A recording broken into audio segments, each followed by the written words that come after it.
انسان زندگی میں جب جدوجہد کرتا ہے، کوشش کرتا ہے، وہ بہت سارے دنیاوی اسباب اختیار کرتا ہے۔ جتنی عقل اللہ نے دی ہوتی ہے اس عقل کا بھی وہ استعمال کرتا ہے، کوشش کرتا ہے کہ کچھ اچیو کر سکے زندگی میں، کچھ مقاصد کا حصول اسے میسر آئے۔ عزیز بھائیوں، ایک بات اپنے ذہن میں اچھی طرح بٹھا لیں اور لکھ لیں کہ زندگی میں جو کسی بندے کو کامیابی حاصل ہوتی ہے وہ رب تعالیٰ کی مدد سے حاصل ہوتی ہے۔ اگر رب تعالیٰ مددگار ہو تو پھر کوئی چیز بھی رستے میں رکاوٹ نہیں بنتی، اور اگر مالک کریم کو منظور نہ ہو تو انسان بہترین سیاستدان ہو، اچھا ایڈمنسٹریٹر ہو، اس کا ذہن بڑی وسعت رکھتا ہو، بڑی اچھی پلاننگ کرنا جانتا ہو، سارا کچھ ہو، تو بندہ ناکام ہو جاتا ہے۔ مسلمانوں کو جتنی کامیابیاں ملیں ان کا پس منظر صرف اتنا تھا کہ اللہ تبارک و تعالیٰ نے اپنے بندوں کی مدد فرمائی، اور اب تعالیٰ نے قرآن مجید میں اس حقیقت کا بیان کیا، فرمایا بل اللہ مولاکم، فرمایا بلکہ اللہ تمہارا مولا ہے، وَهُوَ خَيْرُ النَّاصِرِينَ، اور وہ بہترین مددگار ہے۔ وہ جو رب تمہارا مولا ہے وہ بہترین مددگار ہے، اور اگر وہ مدد کرے تمہاری، سورہ آل عمران میں آگے جا کے ارشاد فرمایا اگر اللہ مدد کرے تو پھر تم پر کوئی غالب نہیں آ سکتا، اور اگر وہ تمہاری مدد چھوڑ دے تو پھر کوئی تمہاری مدد کر سکتا، کوئی مدد نہیں کر سکتا۔ بدر کی جنگ بھی اور فتح مکہ بھی رمضان المبارک میں ہوا ہے۔ میں دونوں پر غور کر رہا تھا تو ایک نیا مضمون میرے ذہن میں آنے لگا۔ بدر کی جو جنگ ہے اس میں بھی ایک عجیب انقلاب آیا ہے کہ 313 نے 1000 سے مقابلہ کیا، اور جن 1000 سے مقابلہ کیا وہ اسلحے سے لیس تھے، اور یہ جو 313 ہیں ان کے پاس 6 زرہیں، 8 تلواریں، چند گھوڑے، لیکن اللہ نے کامیابی دی تو خود رب نے بیان کیا کس طرح دی، فرمایا وَلَقَدْ نَصَرَكُمُ اللَّهُ بِبَدْرٍ وَأَنْتُمْ أَذِلَّةٌ۔ وہ کامیابی اس طرح ملی ہے کہ رب نے تمہاری مدد کی تھی، تم تو کمزور تھے، اللہ نے بدر میں تمہاری مدد کی، تم جیت گئے۔ وَلَقَدْ نَصَرَكُمُ اللَّهُ بِبَدْرٍ وَأَنْتُمْ أَذِلَّةٌ، اللہ نے بدر میں تمہاری مدد کی، تم تو کمزور تھے۔ پھر فتح مکہ نصیب ہوئی تو اس میں بھی بہترین منصوبہ بندی نبی پاک علیہ السلام نے فرمائی، بہترین حکمت عملی حضور نے اپنائی، لیکن ہمیں جو اللہ رسول نے بات سمجھائی وہ کیا ہے؟ اذا جاء نصر اللہ والفتح، فرمایا جب اللہ کی مدد آئی اور فتح نصیب ہو گئی۔ یہ اللہ نے مدد فرمائی تمہاری، یہاں بھی فتح مکہ بھی اللہ کی مدد سے، جنگ بدر بھی اللہ کی مدد سے۔ وہ جو مدد ہے اللہ تعالیٰ کی، جب وہ ہم یہ کرتے ہیں کہ ہم اپنی ساری زندگی سیاست کی نظر کر دیں، ہماری سیاست صرف ملک میں نہیں ہوتی، ہماری سیاست خاندان میں بھی ہوتی ہے، ہم گھر کے اندر بھی سیاست کرتے ہیں، ہم کسی خاص طریقے سے لوگوں کو اپنے پیچھے چلانا چاہتے ہیں، ہم ایک خاص اسلوب اختیار کرتے ہیں کہ لوگ ہمارے پیچھے چلیں۔ اس کا نقصان ہمیں یہ ہوتا ہے کہ سیاست جو ہوتی ہے یہ شطرنج کے ہیر پھیر کی طرح ہوتی ہے، تو اس کے راز بڑی جلدی کھلنے لگ جاتے ہیں، پتہ چل جاتا ہے کہ بندہ مخلص نہیں تھا، سیاست کر رہا تھا، طریقے سلیقے سے اس نے جوڑ کے رکھا ہوا تھا۔ ہم ہر جگہ سیاست کے بل بوتے پر چیزوں کو لے کے چلنا چاہتے ہیں، سیاستیں ناکام ہو جاتی ہیں، سیانے لوگ فیل ہو جاتے ہیں، بچتا صرف وہی ہے جس کے پیچھے رب تعالیٰ کی مدد شامل حال ہوتی ہے۔ اپنی زندگی کے اندر ہم جو کچھ بھی کر رہے ہیں، جس شعبے سے بھی ہمارا تعلق ہے، آج ہم نے اس بات پہ غور کرنا ہے کہ پہلے تو یہ غور کر لیں کہ جو کام ہم کر رہے ہیں کیا وہ کام ایسا ہے کہ اس میں اللہ کی مدد ہمیں ملے گی؟ اگر آپ کوئی معاذ اللہ ناجائز کام کر رہے ہیں، فعل حرام کا ارتکاب کر رہے ہیں، تو اس میں تو مدد الہی آئے گی نہیں۔ پہلے تو یہ دیکھیں جو کر رہے ہیں وہ کام مدد الہی والا ہے، اور اگر اللہ تعالیٰ کی مدد والا وہ کام ہے پھر اس پر غور کریں کہ کیا ہم نے مالک سے مدد کا سوال کیا ہے، ہمیں مدد میسر آ رہی ہے۔ وہ میں نے بزرگوں سے ایک بات سنی تھی، وہ بڑی یاد رہ گئی۔ وہ فرمایا کرتے تھے قابلیت بھی بڑی چیز ہے لیکن قبولیت سب سے بڑی چیز ہے۔ قابل ہونا بھی بڑی بات ہے لیکن زیادہ بڑی بات یہ ہے کہ اس کی بارگاہ میں قبول بھی ہے کہ نہیں۔ اپنی زندگی میں اللہ کی مدد کی طرف بڑھیں، مالک کی مدد کا حصول اختیار کرنے کی کوشش کریں، اللہ کے ساتھ اپنے آپ کو جوڑیں۔ اگر اللہ کی مدد نصیب ہو، یہ جو ہم جتنا ڈرتے رہتے ہیں، سہمے رہتے ہیں، پریشان رہتے ہیں کوئی کیا کر دے گا، ہمارے ہاں نا ہر شعبے میں معاذ اللہ ایک مافیا ہے، الا ماشاء اللہ۔ وہ مافیا کہتا ہے میرے ساتھ ملو گے تو میں چلنے دوں گا، ورنہ میں نہیں چلنے دوں گا، مارکیٹ میں آ ہی نہیں سکتا فلانا بندہ، چونکہ یہاں ہمارا قبضہ ہے۔ اور میرے بھائی پھر بہت سارے لوگ جن کی نیتیں اور ارادے بڑے اچھے ہوتے ہیں شروع میں، وہ بھی اس مافیا کا شکار ہو جاتے ہیں اور ان کے رنگ میں رنگ جاتے ہیں۔ یاد رکھنا، کسی شخص کی بلیک میلنگ کا کبھی شکار نہ ہونا، کبھی کسی کی میٹھی اور مسجع مکفہ باتوں کا شکار نہ ہونا۔ کوئی کیا کر سکتا ہے اگر اللہ مددگار ہو تو؟ جس کو رب کریم اٹھانا چاہے اسے کوئی گرا سکتا ہے؟ ہم یہ ڈرے ڈرے سہمے پریشان فیصلہ کرنے کی طاقت نہیں، مجھے چلنا چاہیے کہ نہیں، اٹھنا چاہیے کہ نہیں، کرنا چاہیے، اٹھ باندھ کمر کیوں ڈرتا ہے؟ پھر دیکھ خدا کیا کرتا ہے۔ حضرت عبداللہ ابن عباس فرماتے ہیں میرے نبی پاک علیہ السلام نے میری تربیت فرمائی، حضور نے میری تربیت فرمائی، اور محبوب پاک علیہ السلام نے فرمایا عبداللہ یاد رکھنا، یہ نوجوان دوست میری بات لکھ لیں، پریشان لوگ میری بات لکھ لیں، جن کے پاس قوت فیصلہ نہیں وہ اس بات کو لکھ لیں۔ حضرت عبداللہ ابن عباس فرماتے ہیں میرے نبی پاک علیہ السلام نے مجھ سے فرمایا تھا عبداللہ سن، اگر ساری دنیا مل کے تیرا کوئی نفع کرنا چاہے کر نہیں سکتی جب تک میرے رب کی رضا نہ ہو، اور فرمایا ساری دنیا مل کے تیرا کچھ بگاڑنا چاہے تو عبداللہ بگاڑ نہیں سکتی جب تک رب کریم کی حکمت کا تقاضا نہ ہو۔ لوگوں سے ڈرنا، لوگوں کی طرف دیکھنا، ماحول دیکھ کے اپنے راہ کا تعین کرنا، ہر بندے کے خیالات کے مطابق ڈھلنے کی کوشش کرنا، فلانا نہ ناراض ہو جائے، فلانا نہ ناراض ہو جائے، وہ جس نے ہونا ہو جائے، بس رب رسول ناراض نہ ہو۔ اپنی زندگی میں اپنے مالک کو مولا جان کے، بل اللہ مولاکم، اللہ تمہارا مولا ہے، وَهُوَ خَيْرُ النَّاصِرِينَ، وہ بہترین مددگار ہے۔ توجہ جب بھی کریں رب کی جانب کریں، اپنے دل کا قبلہ درست رکھیں، سوچوں کے زاویے سیدھے رکھیں۔ میرے بھائی مالک جب بندوبست کر دے نا، جب مالک بندوبست کر دے پھر ایسا بندوبست کرتا ہے کہ لوگوں کے پاس نا چارہ نہیں رہتا۔ حضرت مریم رضی اللہ تعالی عنہا پاک باز تھیں، مسجد میں رہی تھیں، پر مالک کی حکمت کے تقاضے بڑے عجیب ہے نا۔ پھر جناب مریم کو اللہ تعالیٰ نے بغیر شوہر کے اولاد عطا کر دی۔ یہ بات ہی ایسی تھی، وہ کسی نے کہا تھا کہ مخلوق تو فنکار ہے اس درجہ کے پل بھر میں، سنگے در کعبہ سے بھی اصنام تراشے، تم کون ہو کیا چیز ہے داغ کبابی، لوگوں نے تو مریم پہ بھی الزام تراشے۔ تو لوگوں نے کہا کدھر سے لے آئی بچہ، تیرا باپ تو ایسا نہیں تھا، کہاں سے لے آئی؟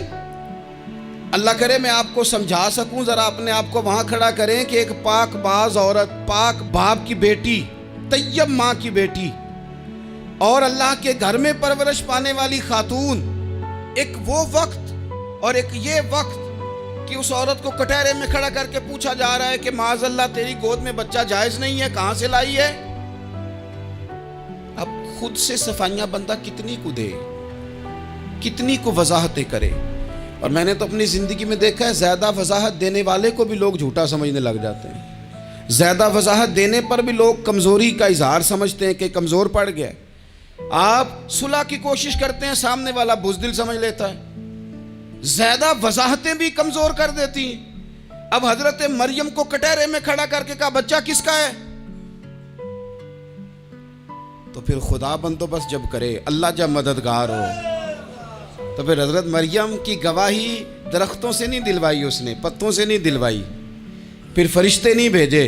حضرت مریم کہنے لگی مجھ سے نہ پوچھو، وہ جو پنگوڑے میں ہے اسی سے پوچھ لو، ان سے پوچھو نا، وہ کون ہے پوچھ لو، ان سے کر لو سوال۔ انہوں نے کہا پنگوڑے میں چند دنوں کا بچہ یہ جواب دے گا؟ مددگار تھا رب، ان کی برات کا اعلان کرنا تھا مالک نے، اور جب مالک اعلان کر دے، جب مالک تیری صفائی دینا چاہے، جب مالک تجھے دنیا کے سامنے نکھارنا چاہے، تو